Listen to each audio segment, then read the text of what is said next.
Professor, o que faz a estrela Eta Carina ser tão especial? Bem, ela é a estrela mais luminosa que se conhece no universo, quer dizer, ou na nossa galáxia, né? Ela faz parte da Via Láctea. Da Via Láctea aí pertinho. Ela está no nosso quintal, digamos assim, 8.000 anos-luz, é bem pertinho. Tá bom. Essas estrelas grandes têm uma vida muito conturbada e há sinais de que uma estrela como ela, que teve uma explosão como ela teve há 200 anos atrás, não vive outros 200 anos. As outras grandes estrelas que a gente vê hoje explodindo, lá no fundo do universo, ela dá uma primeira explosão e logo depois a explosão final e morre. E a Eta Carina não está morta. Ela está tendo alguns tremeliques aí, indicando que ela já está nas últimas. Bom, mas vamos lá, então. Eta Carina é das maiores estrelas que existem. Em massa e luminosidade. Tá. São 5 milhões de sóis. Tá. Então imagina um dia bem quente assim, se tivesse Põe 5 milhões de sóis no céu, então é uma estrela de uma luminosidade muito grande, uma potência luminosa estrondosa. E para formar uma estrela grande dessa, você tem que ter uma nuvem imensa, muito densa, que já elas foram transformadas em estrela há muito tempo. Então, é difícil imaginar como é que se conseguiu fazer uma estrela como ela. Agora, vamos olhar a Eta Carina mais de perto ali. Como que essa imagem foi obtida? Por que telescópio? Essa imagem foi obtida pelo Hubble, é a imagem de maior definição que tem do céu. Né? As menores coisas que você vê aí é do tamanho do sistema solar, quer dizer, a 8.000 anos-luz de distância. Tá, mas isso então, isto são as estrelas Eta Carina, são as duas. Eta Carina está aqui. Essa manchinha aqui, branca, é Eta Carina, mais a companheira dela, mais um monte de coisa. É uma coisa então grande. As estrelas mesmo estão aqui. Lá dentro, Bem é uma lá coisa dentro. invisível. E o que é esse primeiro, sei lá, esse primeiro 8 que tem ali? Então esse amendoim cósmico. Isso. Essa foi a erupção de 1843, né, que foi vista. Na verdade, o anúncio foi dado aqui por um naturalista inglês que estava passando aqui em São Paulo. E de dia ele estava na fauna, olhando os primatas, pássaros, aí de noite ele ia conferir o brilho, né? Não se faz mais funcionário público como esse, né? Os ingleses eram bons nisso. Aí ele olhou a Eta Argus, que chamava na época, e falou, Eta Argus está com brilho alterado. Escreveu uma carta, mandou para a Inglaterra. Imagina até chegar na Inglaterra. Da Inglaterra mandaram para a África do Sul, que tinha um observatório bom. E aí o John Herschel, que é filho do William Herschel, começou a notar o brilho e aí teve essa grande erupção em 1843. Que é isso que nós estamos vendo aqui? Isso, que expeliu isso daqui, que tem 20 massas solares. Então isso aqui é o resto da explosão, digamos? É o produto da explosão. O produto da explosão. E você fotografa ano a ano e ele está se afastando. Aí você toca o filme para trás e aí conta quanto tempo levaria para isso estar aqui e dá exatamente, 200 anos. Bate em 1843, é a idade cinemática que a gente diz, né? Então, bom, mas então essa isso aqui é uma erupção. massa de poeira e gás. Que encobre, né? Por isso que é difícil estudar Eta Carina, diretamente você não vê. Né? Esse é o homúnculo que a gente chama, e aqui dentro tem um outro homúnculo igual esse daqui, só que pequenininho assim. Né? E você pode ver que tem um terceiro aqui fora. Esse terceiro, se você mede esse aqui. Esse vermelho. Esse vermelho aqui. Então, esse vermelho também está expandindo. Se você toca para trás o filme, dá 1000 anos. Então, na verdade, você vê que teve uma explosão 1000 anos atrás, uma 200 e outra 100. é demais para uma estrela. São 3 grandes Tá. e nessa ela jogou 20 sóis para fora. Nessa de 200 anos atrás. Ninguém conhece uma estrela que faz isso sem estar Então, com o Eta pé na Carina é especial sem estar com o pé na cova. Então, ela está com o pé na cova. E aí você vê lá, conta quantos átomos de nitrogênio que tem, quantos de hidrogênio, você vê que não tem carbono, Sim. né? Não tem oxigênio, então você vê que ela está lotada de nitrogênio. Quando uma estrela começa a expelir nitrogênio, Sim. a análise de laboratório diz, essa não tem jeito, essa já passou da fase de queima de hidrogênio, então ela o primeiro estágio dela, que é o mais forte, ela já esgotou. Falta pouquinho para a morte. Tá bom. Então a análise química dela é muito precisa, a gente faz em vários lugares, Tá. né? Isso já é bem conhecido, que ela já está muito alterada. Então, como ela já teve 3 explosões, que hoje em dia existe uma explicação para isso, que é quando a estrela tem uma temperatura muito alta, ela cria matéria e antimatéria, partículas e antipartículas. Tá. E essas, então, já não é reação de fusão nuclear, é uma outra coisa. Isso dá instabilidade, aí dá uma pequena explosão parcial. Pequena não. Tá. É uma explosão de milhares de sóis, né? E arranca pedaço. Aí ela se equilibra por um tempo, mas ninguém sabe se ela vai dar a terceira. Tá bom. Na quarta, na verdade. A terceira já deu. Tá. Então, atualmente se acha que em décadas no máximo vai ser a final. Porque as outras grandes estrelas que você vê, os hipernovas, que muito longe, mas que você não vê muito detalhe, normalmente você vê 2 explosões dessa. Você vê uma e depois aí a final, que é 1 trilhão de sóis. E aqui já está a próxima será a quarta. Quarta e Pelo última. menos Mas não vai ser 2012. Tá bom. Então, Eta Carina são 2. São 2. Elas, como elas têm um vento muito forte, elas já não têm as 120 massas solares, ela tem mais ou menos 90. Quando você diz 90 massas solares ou 120 massas solares, são as 2. Não, isso é da maior. Tá. A maior nasceu com 120, Tá. né, já perdeu 30 por causa do vento dela, tem um vento muito forte e joga a matéria para fora. O Sol também faz isso, mas pequena quantidade. Sim. E ela tem o parzinho dela, ou a parzinho dela ali, né?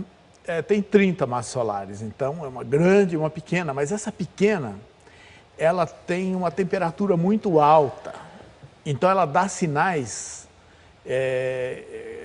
de alta energia. Então, quando você vê um canal de alta energia, você sabe que você está vendo indiretamente a pequena, né? A grande, ela é grande, mas meio fria assim, 15 mil graus. Sim. A pequena tem 40 mil, né? Tá. Então a pequena é pequena, mas é quente. Tá. E então normalmente você vê os 2 canais de energia, você vê a de alta temperatura, de baixa temperatura, e aí depois de 5 anos e meio desaparecem todos os canais de alta energia. E que se achava que ela estava escondendo. Não é um eclipse, é um fenômeno diferente, né, novo, né? E a pequena entrou dentro da grande. Ela é tão grande a outra que a pequena entrou dentro E sai? E consegue sair? Sai, depois de uns 6 meses, ela aí fica lá 5 anos, como se nada tivesse acontecendo, né? Então, a cada 5 anos e meio, uma entra dentro da outra. Entra dentro da grande Isso, e continua viva, positiva e operante? Sim, porque a estrela é muito fofa. Ela tem aquela parte mais densa, depois ela tem um vento. Então ela entra numa parte que é gás. Então ela se esconde lá dentro, que nem uma neblina, né? É que nem que fosse uma neblina que ela se escondeu dentro. E aí quando uma entra dentro da outra, aqueles raios energéticos dela são abafados, ela se esconde. Então é um fenômeno novo, ninguém esperava isso, né? 14 anos atrás, né? A gente achava que era um eclipse. Você falou em ventos. Onde estão os ventos da Eta Carina? Olha aqui, ó. Mas, na verdade, aqui dentro, a gente, com diagnósticos mais precisos, você vê que ela tem dois ventos. Um vento com 500 km por segundo e outro vento com quase 3.000 km por segundo. Que são o vento dela, que é denso e lento, e a companheirinha quente... Ah, que lança o outro vento. 3.000, e aí eles trombam. Tá. Trombam e aí em raio-x a gente vê, ela é uma potente fonte de raio-x e até de raios gama. Tá. Então aí você vê que tem mais ou menos, tem uma fonte ali de 100 milhões de graus da trombada desses ventos. Tá. E vento, no caso, é matéria e fóton. Sim. É isso? É muito parecido com esse vento solar que chega aqui das auroras boreais, de vez em quando interrompe que é comunicações. Matéria sendo empurrada. Tá. As estrelas, elas jogam matéria para fora o tempo todo. Tá bom. Quanto maior, mais matéria, ela vai jogar. Né? Tá então, a Eta Carina, então as duas têm um vento e a colisão de ventos, para nós é o principal diagnóstico hoje das estrelas que a gente não vê porque estão lá dentro daquele gás. Então a gente pega o plasma de 100 milhões de graus, analisa esse plasma e é o melhor diagnóstico que nós temos hoje de composição química atual, de temperatura, né? Onde que estão esses ventos. Né? Então esses ventos... Os ventos dão muita informação. Eles são monitorados uma vez por semana em tempos normais. Quando está próximo do apagão, é todo dia. Tá. Ela é monitorada por satélite todo dia, praticamente. Tá. Próximo do apagão de alguma estrela, não dela. Esse apagão, né, quando uma estrela entra dentro da outra. O apagão esse dos 5 anos e meio. Ah, tá bem. Então, na hora do apagão, os raios-x têm uma série de informações e isso é monitorado todo dia, todo dia. O que nós estamos vendo? Bom, aí está vendo as duas irmãs, Eta Carina A, que está lá, a grande, a mais fria, e a pequena girando em volta dela, a mais quente. E toda aqui são os ventos trombando. Ó, a cada 5 anos e meio ela vai lá dentro da outra, ó, e dá esse apagão, depois ela volta. Isso é observacional? Não, isso é uma simulação por computador. Tá. Você pega os parâmetros, qual a velocidade dos ventos, qual a densidade dos ventos, põe no computador. Isso é uma simulação tridimensional, na verdade. A gente poderia ver isso em vários ângulos. Aqui a gente está vendo de cima. Então essa é a pequena. Isso. E essa cor em volta significa o quê? Então, esse é o vento da pequena, que é um vento rarefeito, e aquele é o vento da grande, que é um vento denso. Ó, então, o vento da pequena é engolido pela primária. Tá. Ó, e aí você vê que tem bolhas de vento. Você diz, a Eta Carina vai explodir. As duas vão explodir?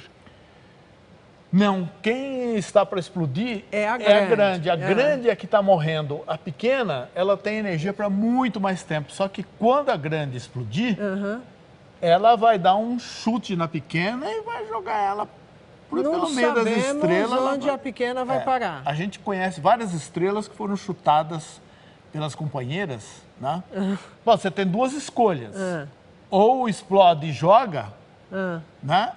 Ou ela vira um buraco negro e fica sugando a companheira. Você pode escolher se esse casamento na hora da morte separa ou se é indissolúvel até depois da morte. Em Eta Carina, por enquanto, ela está terminando a queima do hidrogênio, que é a primeira fase.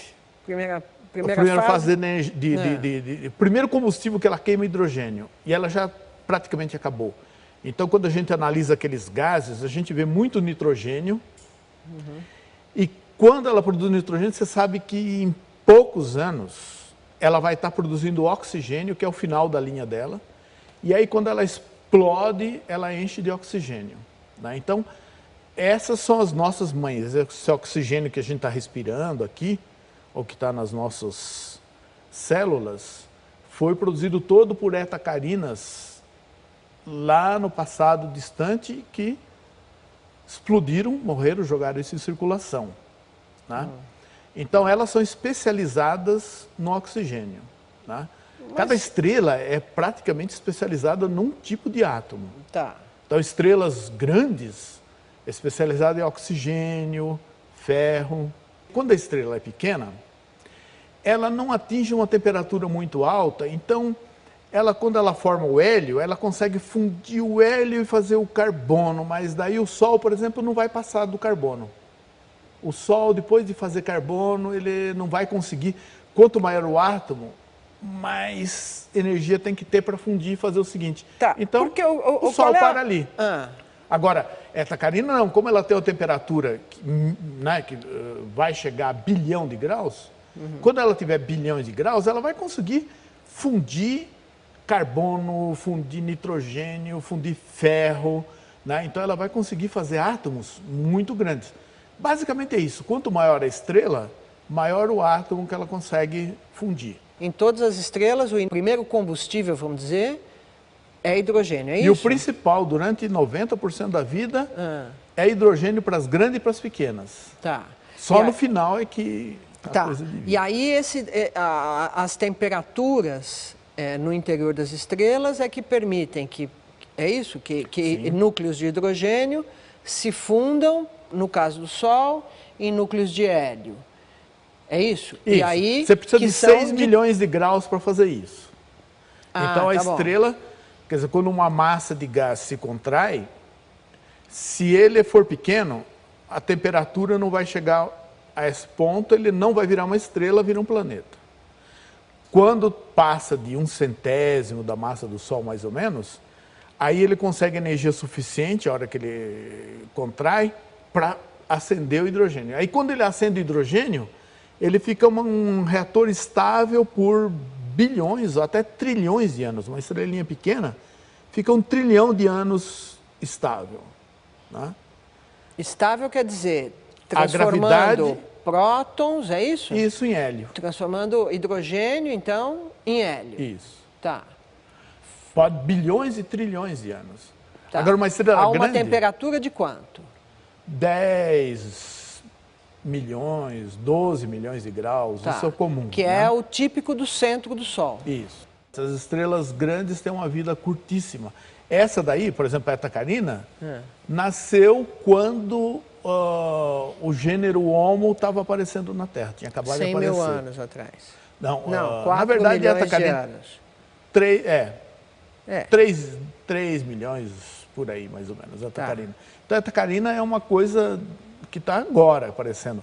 O Sol está aqui há 5 bilhões de anos, por como ele está. E vai ficar mais 5. Mais 5, Então, o que é isso? Aqui é uma simulação de Etacarina no seu agonia final. Dentro, ela gira muito rápido. Como ela gira muito rápido, ela achata, forma um disco, vira um buraco negro e ela então começa a jogar raios gama. Que aí, agora nós estamos vendo a superfície. Aí os raios gama avisam o universo inteiro que ela morreu. Ainda bem que não está na nossa direção. Mas como é que a gente sabe que não vai ser na nossa direção? Porque naquele amendoim, o eixo... vai ser naquele mesmo eixo. Se tivesse na nossa direção, a gente não via um amendoim, a gente viria uma bola só. Então você vê que ele está a 45 graus. Aí então, nós estamos vendo de novo. Gama, né? Aí a superfície, como seria? Isso são os gamma ray bursts que a gente vê toda semana. Né? E aí num ângulo que não é o nosso. Felizmente. Se fosse no nosso, a coisa era muito mais forte. Como nasce uma estrela? Todas as estrelas, pequenas ou grandes, nascem quando dentro da nuvem, por algum processo que ninguém sabe, começa a embolar a matéria num certo lugar. Aí ele forma um centro de gravidade. E aí ele começa a puxar mais. Aumenta a gravidade, puxa mais. Então ele vai puxando, aumentando a gravidade e a matéria então vai acumulando. E essa energia de gravidade, ela vai se transformando em energia térmica, a famosa conservação da energia. Então, quanto mais gás cair, maior a temperatura. Então vai subindo, quando chega a pouco mais de 1 milhão de graus, 6 milhões por aí, acende a fusão nuclear. Aí você falou, nasceu a estrela. Acende a fusão nuclear, começa esse negócio de pegar os átomos de hidrogênio, os núcleos de hidrogênio que estão ali, fazer hélio. E fazer hélio. Que é a maior energia nuclear que você pode extrair de um átomo, é essa primeira fusão. Né? As grandes, o problema das grandes é o seguinte, que quando isso começa a acontecer, e ela começa a aumentar a temperatura, ela se torna tão luminosa que a luz dela expulsa todo o material que está em volta dela. Então, quando você faz as contas da força da gravidade que puxa e a energia da luz que empurra, né, você vê que a energia da luz é maior. Então, teria que abortar e só fazer estrela de um certo tamanho, que dá 8 massas solares. Ah, tá certo. Então, fala, não pode ter estrela mais do que 8 massas solares, as contas não dão certo. Aí, quando você pega uma estrela grande, uma estrela que está aumentando, dentro da nuvem sempre tem turbilhões. Tá? E esses turbilhões, eles formam então discos que a matéria cai pelo equador e a luz da estrela sai pelo polo. Tá. Então, se você tiver um turbilhão com velocidade suficiente, ele se alimenta pelo equador e cospe o excesso de energia pelos polos. E os cálculos agora, do mês passado, mais recentes, conseguem formar estrelas até do tamanho de Eta Carina por esse processo. Tá. Mas o nosso universo está envelhecendo e se apagando. Quer dizer, a luz que você vê no céu, hoje em dia é bem pouca. Há 10 bilhões de anos atrás, o céu era completamente iluminado por estrelas grandes. Não era essa Via Láctea, fala assim, você sai aí fora, fala assim, cadê a Via Láctea? Tá ali. Não era assim. Isso, da Minelli. É uma estrela dessas grandes como a Eta Carina. Também é observada pelo Hubble. Há pouco tempo, ela teve uma erupção grande, então a luz dela está iluminando a escuridão, mostrando quanta coisa tem em volta de uma estrela. Veja só. Naquele escuro, agora que está sendo iluminado, olha quanta matéria ela já tinha agora que eu entendi. Jogado para fora. Não é a matéria que está indo para fora. Não, não é. É a iluminação do que já aconteceu. A gente enxerga, né, até 10, 12 bilhões de anos-luz lá no fundo do universo. Então você está vendo a morte dessa primeira geração, né? Agora, porque... Você não vê ela nascer, porque quando ela nasce, ela brilha 1 milhão de vezes o Sol, mas isso para o universo é pouco. Só que quando ela explode, né, é trilhões de sóis, aí você vê. Se alguém morreu é porque nasceu. Né? Então você vê as mortes e você sabe que uma grande morte, né, é muito próximo de um grande nascimento. Quer dizer, se ela morreu... Porque ela, né, a estrela grande é isso, ela nasce e já... praticamente morre imediatamente. Mas por que ela dá lugar a outras estrelas? Por que é aqui? Não, é que... Ou não é verdade isso? Não entendi. Com o tempo, as pequenas estrelas elas se formam e jogam quase nada para fora. Então, com o tempo, mais gás se transforma em estrela do que estrela joga gás para fora. Tá bom. Então, essas estrelas supernovas e hipernovas, elas jogam para fora gases, toda a vida depende desses gases, né? Os átomos, com átomos processados, né? Porque no espaço é assim, a vida ela se alimenta da morte. Né? Para ter coisa viva, você tem que morrer estrela. Ele era um plasma, o universo, quando você olha pelo espaço, você olha quando você chega a 13,7 bilhões de anos atrás, você dá com uma parede, que é um plasma que nessas lâmpadas que a gente tem em casa, todo ionizado. De lá para cá, né, a matéria já é em grande parte neutra, né, ela fica neutra, não brilha. Como ela é fria, ela colapsa, porque um gás quente é difícil colapsar, mas aí ela colapsa. Aí acende a fusão nuclear, então forma nessas nuvens grandes estrelas. Muitas delas viram buracos negros, né? E elas se aglutinam, aí atrai mais gás e forma as galáxias. Então as galáxias, na verdade, elas são feitas de baixo para cima, do pequeno para grande, de estrela para galáxia. Cada coisa dessa é uma estrela. Com suas dezenas de planetas, com as suas centenas de luas. Pois é, né? então. É muita coisa, certamente. Quer dizer, no raio visível do universo, na parte visível, que são 13,7 bilhões de anos-luz, se avalia em 100 bilhões de galáxias, com as suas 200 bilhões de estrelas. Então são 100 bilhões vezes 200 bilhões, Dá bilhão vezes bilhão, 10 a 18. 10 a 20. 10 a 18. 18 vezes 100, 10 a 20. É isso, 10 a 20. Então, tem mais ou menos aqui no raio visível, 10 elevado a 20, multiplica por 10 a 21 planetas. Cada estrela com 10 planetas. 10, porque tem planetas e luas. E quais são os objetos que tem numa galáxia? Vai ficar muito comprido a gente falar tudo. Vamos lá. Então, no centro tem um buracão negro. Tá bom. Que aparentemente todas as galáxias grandes têm, que é a semente das galáxias. Tá bom. Então, provavelmente essas grandes primeiras estrelas explodem, fazem buracões negros, começa a fazer esse redemoinho e aí ali começam a nascer outras estrelas. Né? Bom, então você tem estrelas de vários tamanhos, estrela nascendo, estrela morrendo, você tem campo magnético, aí tem os raios cósmicos viajando por esse campo magnético e se defletindo. Aí você tem a poeira. Essa poeira, ela forma uma química molecular. Ali forma água, açúcar, etileno, acetileno, tem açúcares, álcoois, aminoácidos. Então tem uma química. Cada grão de poeira interestelar, ele tem uma parte silicato, depois água e grudando ali moléculas até complexas. Chega a formar moléculas de 60 átomos. Então você tem uma química, é um laboratório químico que faz até aminoácidos. De vez em quando caem pedaços de meteoritos que são dessa matéria, com aminoácidos, não só os 20 que a vida usa, mas alguns dos até 100 outros. Isso só do que a gente vê assim, usando 3 dimensões, né? Porque, na verdade, o nosso espaço, ele tem aparentemente 9 ou 11 dimensões, aparentemente 3 delas são estendidas e as outras recolhidas aqui. Então, aqui a gente fala, nossa, estou no universo que parece euclidiano, né, tal.